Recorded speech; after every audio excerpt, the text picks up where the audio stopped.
Have you ever trusted someone so completely that you never imagined they could kill you?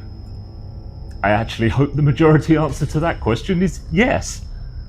But what if the hand that served you your tea was the same hand signing your death certificate?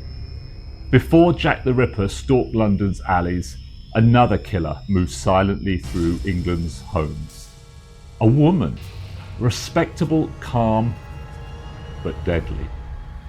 Hi everyone, I'm Chris. Welcome to Crime Through Time with Chris. Today we uncover the chilling story of Mary Ann Cotton, the woman that many call Britain's first serial killer. If you love exploring history's darkest corners, make sure to subscribe and ring that bell so you'll never miss another true story from the shadows.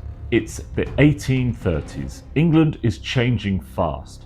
Factories rising, smoke is in the air, and poverty lurking on every doorstep. Amid the soot and the hunger of County Durham grows up a quiet girl named Mary Ann Smith. No one could ever have guessed she'd one day poison her way into history. She marries young. Her husband, William Mowbray, works hard. Too hard. When he dies suddenly, everyone whispers fever. But Mary Ann collects the insurance, packs her bags, and moves on. Over the next 20 years, she repeats the same pattern. New towns, new husbands, new graves. Children, neighbours, even her own mother, all struck down by what doctors called gastric fever. But the truth hides in plain sight. Arsenic, a white, tasteless powder sold for ridding yourself of rats, but also for revenge. She stirs it into tea, mixes it into porridge, stands weeping at the funerals that she created, and every time the mourners shake their heads and say, "Poor Mary Ann." By 1872, the truth catches up. Her latest husband, Frederick Cotton, dies. His young son grows sick. A local doctor grows suspicious. The same tragic pattern, the same woman, the same symptoms. The police search her home and find bottles of poison. When they test the boy's body, there's no doubt he was killed with arsenic. In March 1873, the trial of Mary Ann Cotton grips the nation. The newspapers call her the Black Widow of the North. In court, she's calm, even elegant. She insists she's innocent, but the evidence screams otherwise. She's found guilty and sentenced to hang. At Durham jail, before a jeering crowd, the trapdoor drops, and so ends the life of a woman who the official law books will tell you killed only once, but society believes to have murdered 21 times that many. Her story shocked Victorian Britain, not because she was poor, but because she was ordinary.